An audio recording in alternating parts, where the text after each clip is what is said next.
With the rise of outcome memories comes the unfortunate waves of bugs, techs, and balance problems that ruin the experience for others. Even though this game is in early alpha, the choices made are a bit complex. No, I mean absolutely no harm in this video, and its main goal is to give light to what I feel is the tiny nitbits that ruin experience for casual, competitive players, and with light guides to characters in general. This video will be separated into chapters, with the timestamps down below. With that out of the way, let's start off with chapter 1.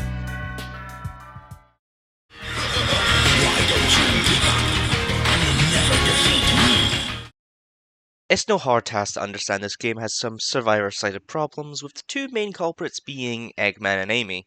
But for now, we'll start with Eggman. Eggman's problems doesn't stem from his shield or his boost, it's his double jump. Eggman seems to have a lessened jump cooldown, and overall the ability to double jump makes him a high value target on nearly all maps. With the new rule being put in place for his cheesy spots, it nerfs his unfair use, but not his legal use, still allowing for heavy chase killers. A big example being, you can't run shelves and ledge.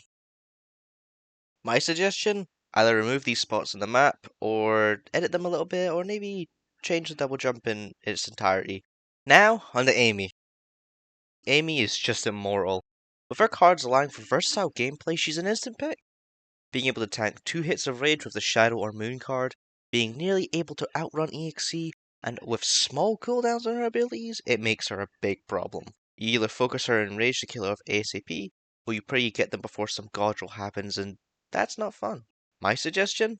Change the main culprits, the Sun, Fool, Emperor, sometimes the Moon, or just increase their cooldowns. Honestly, with the recent nerf of Amy no longer having iframes during her hammer swing, it does knock her down a peg of being a hassle to deal with, but then it's just a workaround for the Amy to play a little bit more defensive and not offensive.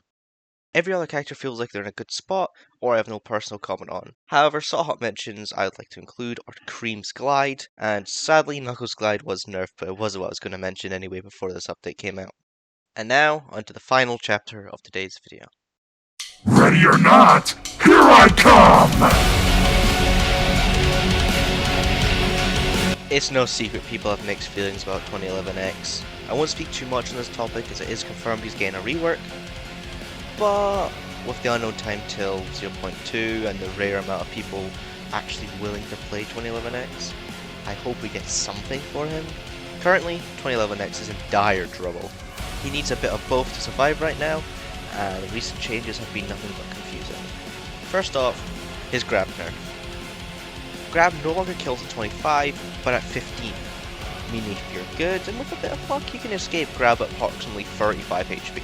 This, along with these problems, Knuckles and Eggman and Sonic can actually counter Grab's final M1, meaning that using grab on these characters when they have drop dash, shield, or counter makes it utterly useless.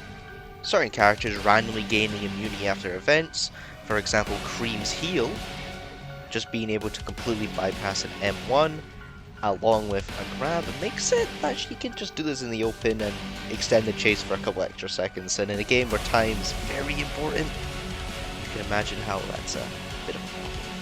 And with the final hit of grab sometimes missing depending on the player's speed, it can just extend the chase even longer because you missed for doing the right thing. All these just kind of make grab useless in a sense. I'm thankful the advanced tech is nerfed, but the problem is now he has little to nothing in certain situations when he gets a surprise attack, which is seeming to be his gameplay style. Give the grab some form of small animation that plays when you do the final M1, so it guarantees the down and doesn't get countered by Knuckles or Eggman or any other characters mentioned. For Invis, I would allow Flight. Now this is obviously going to have next backlash, but the trade-off, you can actually see 2011X during invisibility. Think of it how like PC2 did PCX. You know, you can kind of see the eyes, you can see the little mist of shadow. This allows 2011X to kind of set up in the air for springs or around corners, while also allowing survivors to see him and reasonably make changes to their movement or prepare a counterattack. Does this matter in the end? No. A wise man once said to me, a balanced game is not a fun game, and I do agree to a certain extent. However, for a game where teamwork is important, it's hard to draw the line between my team is the reason I'm alive to my character is the reason I'm alive. Obviously characters are better than others at certain things, but in the end, this is all opinion. Don't hate me or anyone who plays these characters. Me personally, I will still target Amy and Eggman during Rage, but that's just me. Anyway, these are the problems others and I have talked about and or discovered. Next time you see me, I'll probably be doing my usual formula, or probably updating up on 0.2 when it comes out. For now, I'll see you all later.